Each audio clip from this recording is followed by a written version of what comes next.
Because what you, the unsung heroes in the wastewater industry do, matters. Join me, Suzan Chin-Taylor, the DooDoo Diva, a longtime veteran of the wastewater, trenchless, and civil infrastructure industry each week as I deliver industry know-how from industry pros who know how. Whether you want to learn about the latest trends in technology, training and retaining great talent, sales and marketing, leadership and growth, or simply how to be more efficient, productive, or profitable, this podcast is for you. Let's dive in. Well, hello, everybody, and welcome to this week's episode of the DooDoo Divas Smells Like Money podcast. Today, we are visiting with Shaun McAndrew, who is with Ariel Advisor. And although Shaun is a little outside of our wheelhouse because she's not a member of our industry, she and I met via LinkedIn, as many of you know, my favorite platform for making incredible connections. And we got into a conversation because she asked me if I would contribute some information on an interview for a book that she is writing about business processes. And as we got into our conversation and the question she was asking me, and she told me what she was going to include in the book, I quickly realized, wow, that some of the things that she was sharing were going to be invaluable tips for members of our industry for them to know about, whether you're a service provider, a public utility, a manufacturer in the space, that the principles she shared really, apply to every business, public and private. And so with that, welcome to the show, Shaun. Suzan, I am so excited to be here with you and your audience and looking forward and hopefully able to share some valuable information that I have discovered about business and growing businesses with you and your audience. So thank you so much for having me. I really look forward to today. Absolutely. Well, the first thing is, it intrigued me is, a lot of companies have unusual names, mine being one of them, but how did you come up with, or what's the story behind Ariel Advisor?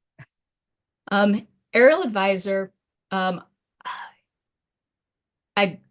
my first career was in the Navy. I flew helicopters. Oh, wow. So when I left the Navy, after a career, I started to do different kinds of business, different kind of jobs. And so I found that I was doing basically two different things and I needed to marry them. And because I felt separated and I didn't feel authentic to me.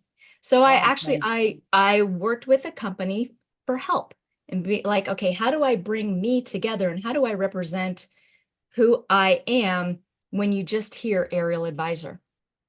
And how is that a nod to what I do, to my values, and where I come from? And so with the work with this company, came up with the branding for Ariel Advisor for the simple fact, yes, I think through things from a strategic perspective, almost like taking off in a helicopter and being able to look down on the ground is being able to look down at an organization or a situation and figure out, okay, what is the real lay of the land and what pieces should be connected together that aren't, or where are there some blockages, and being able to help, guide that organization or guide that business to smooth paths and processes. And so that's where Ariel Advisor really comes from, to represent, a lot of different aspects that I bring to the table. Wow. Well, I'd forgotten about that. I don't think when we first met, you spoke to me about your Navy career. So thank you for your service to your country or to our country. And one of the things that really intrigued me is during our conversation was the concept about doing things, really small things that business owners or managers or, like we were saying earlier about whatever the shape of your entity is, that sometimes the smallest changes, what we can consider, incremental, minuscule, can have so big of an impact on an organization. And so you've kind of got this little formula that you said, small incremental changes in very specific areas can act as a multiplier to create big trajectory change. And so I want you to take us on a deep dive on that as to where you see that formula. How would that be applied? And let's take it in steps. How could that be applied to manufacturing? How that could be applied to a public utility that is providing a service, to those, private entities that are service providers, whether they be a sewer service contractor or a plumber or a hydro excavator, whatever that is, because it follows a similar path. But what you've seen are some of those little spots that you've seen have made huge impact on these types of organizations. And with that, the floor is yours. Suzanne, I want to start with a really small story I don't think I've shared with you yet from the Navy. And I think this will apply especially to manufacturers and utilities because they have big processes. Right. And they have metrics galore. Yes. But understanding what is behind the metrics sometimes takes some noodling. So when I was the number 2 in command of a helicopter squadron, we had a process to evaluate. We produced pilots and air crewmen. So it was a production. While our output were qualified, trained people, it really was a production process that was measured from the day a person started with the Navy in the pipeline with multiple steps until they reached the fleet. Now, I was only graded 1 day a year, the end of the fiscal year. That's all I was really graded. It was monitored, but I was really only graded 1 time a year. The month before that grading, normally the squadron went into overdrive. In other words, probably 3 to 4 weeks of nearly 24/7 operations, and it was a push every single year. I looked at it and I'm like, it shouldn't be this way. It took me a number of months noodling on the numbers, talking to my staff to really get to understand what's that little tweak. The little tweak was moving when we got people on board 2 weeks. That's it. A small 2-week change ending up saving us 500 man hours that next year. Wow. So it's one where I want to be able to highlight where these small tweaks resonate with me, and what I've also found for, general businesses to be able to look at, in what they do, in the outcomes that they produce, and why those little tweaks end up compounding over time. And so I'd like to show a graph, if I may. Of course. And for those of you who are just listening in, you can always come back to the YouTube version of this. But Shaun, since we do have people that are auditory only, if you can just kind of describe what you're showing up on the screen for their benefit. Absolutely. So what I have here, it's our pathway to profit calculator. What it is, it's a compounding calculator. So every line is a year in a business. Now there are green highlighted areas that are leads, conversion rate, closing rate, retention of existing clients or customers, average dollars per sale, net frequency of sales, fixed costs, variable costs. So very common KPIs that a business should be tracking in general. And so the first column has an average. We start with 1,200 leads, we get 60 new customers, we retain 500 customers, and in the end, with about $450,000 of revenue, we have $250,000 in profit. Great. Now, with the small tweaks in the 7 areas that I mentioned, leads, conversion rates, closing rates, let's improve them by just 10%. So if we had 1,200 leads, 10%, 120. So we now have 1,320 leads over the course of a year. And we do that in each of those 7 areas. Now, most people would say, well, a 10% increase, across every area, well, that's going to be about a 10% increase at the bottom. No, it's actually a 56% increase to your bottom line profit and you go from 248,000 to 386,000. So over $130,000 difference because you implemented a 10% change in 7 different areas. Now, how would that impact your business? And again, these are those small, important tweaks that you continue to do over and over again. And when you do these small tweaks and you have the strategies to continue to improve them, a 40% increase in each area is actually possible. And that's closer to what I ended up getting in my story, was that kind of an improvement, because we focused on it and we stuck to what we said of the change we need and kept with it. In that case, that 40% increase, it's not, a 40% increase or even 100%.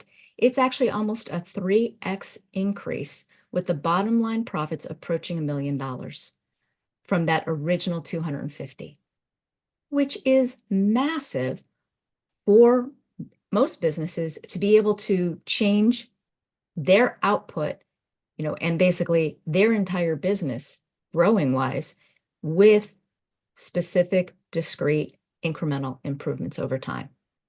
And Suzan, for manufacturers, taking a look at, what their process is, and Lord knows there's enough Kaizen and Lean Six Sigma and all of those things that have gone in. There has been every single Right. Trend. Thank you. Trend. There you go. That we have gone through, but it's the basics of looking at your process and continuous incremental improvements over time. So when you talk about incremental processes, what are some of the little things that you've seen? Because people are thinking, oh my God, all this, that would be great. But where do I make changes? What do I start with? Like it's looking at that side of beef. How am I going to eat that? And the answer is one small bite at a time.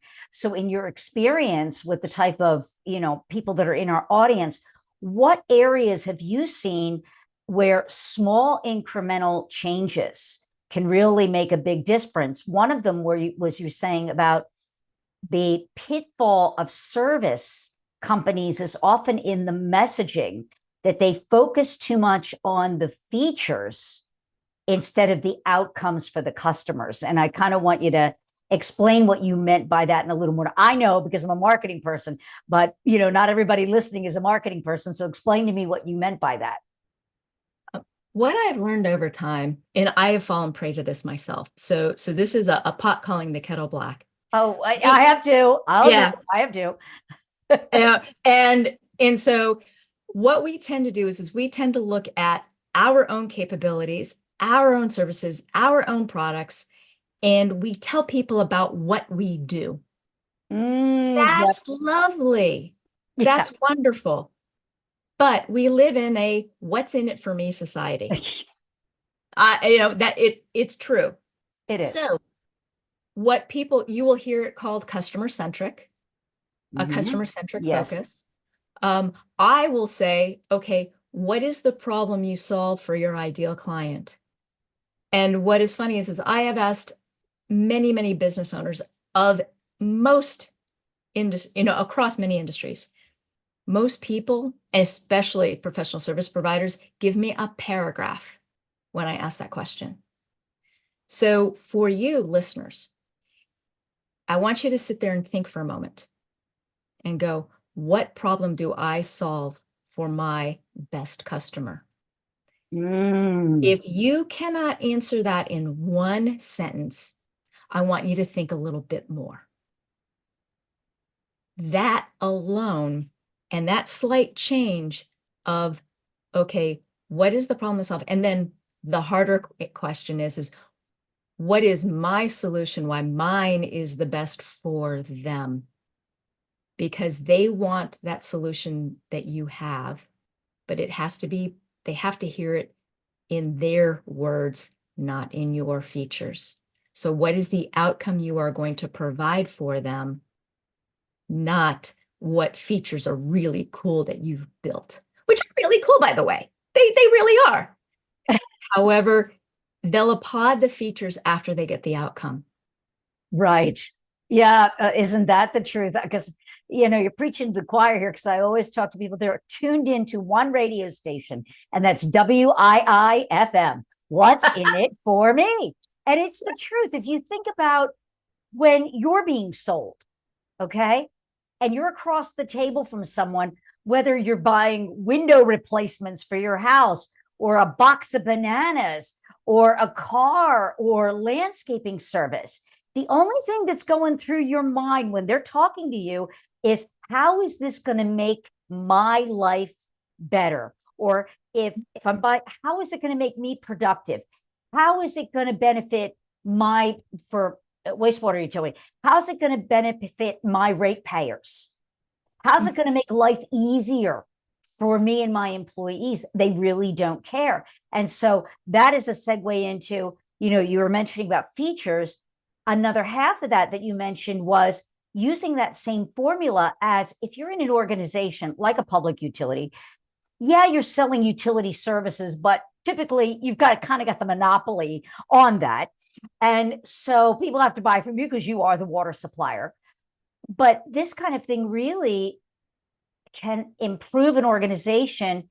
If you think about that messaging you mentioned, how does that apply within the organization for your employees?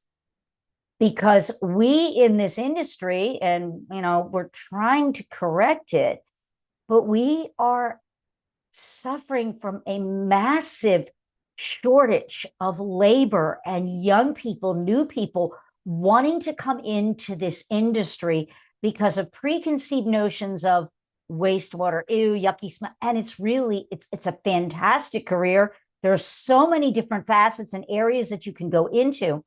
And so I'd like you to talk for a moment about how you could apply that in the way of employee outcome, retention outcome, recruitment and encouraging, making yourself look like, man, this is a thing that I really want to do. This is an organization I'd really love to come work for. And I love that framing, Suzanne, very, very much, for the simple fact of, I want people to think their employees are a form of customer too. And they need to be messaged to as well. They are a customer in the fact of, you want them to buy, you want them to work for you. But what outcomes do they really want, especially in that career? And it's something that I don't think employers really think through, of the conversation that is going on in their employee's head, the value. Everyone's always going to go to compensation first, or at least salary. And quite honestly, I think we're missing a lot of putting value on the person as being a valuable asset and part of the team, and being able to be heard and valued. And people are going to be drawn to specific things. There's lots of different people, but they don't, as you said, they don't know how cool wastewater is, or that the water utility is.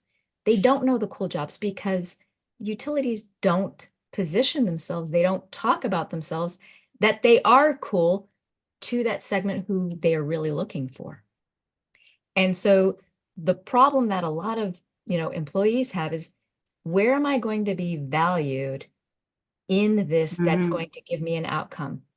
And quite honestly, there's a lot of resources the utilities have that they don't think about the marketing to employees. They just only think about it, either in a B2B sense, a B2C, or B2B2C. But a lot, I'll say, in the HR and hired, and even bosses, managers, don't look at their employees as just as a valuable asset as customers. They're looked at more, pegs to be placed in the right holes. Well, that's true, but here's the thing. How do you create the right pegs that come to you, who want to be there? And having better messaging of what it is that you provide a solution to that problem will attract more of those people to you. Again, it's the exact same process. It's thought process. You're just changing what your ideal target market is from a customer to an employee. But the process of thinking through that is exactly the same because we're talking about people. Mm, And you're wanting people to raise yes. their hand and say yes. You're wanting them to buy you. That's a really interesting way of looking at it. That, a lot of people, I want to put butts in the seats. But no, because that actually costs you more. Because you think about how much money you lose when you make a bad hire and they leave within a couple months, how much you've invested. You want people that want to come in and make this a career and make this a home. So you're absolutely right. If the messaging is right, you are going to attract the people that are going to benefit. We think about utilities, they're nonprofits. Their bottom line is a little bit different. Their bottom line is, how do we deliver the best quality, wastewater treatment or clean water to our community, to our ratepayers? Well, and think of that message. Think how many people really are concerned about climate change and want the best for the environment. Why are these utilities not saying, hey, do you want to contribute to having a great community, and a healthy environment? Come talk to us. I mean, something that simple of right. seeing, hey, there's something you can do to make an impact on a daily basis. And I think by the way, Suzanne, that was your idea. I just expanded on it, of the thought process of the value that these utilities can provide to future employees. And being able to message the value that they contribute to the community and make that part of their culture. So the employees continue to actually exude it. And not only that, most of your employees are going to be part of your community. What better ambassadors do you have to tell people your story than your employees? Absolutely. And why aren't they armed with the best messaging about the value that they are bringing to their community each and every day?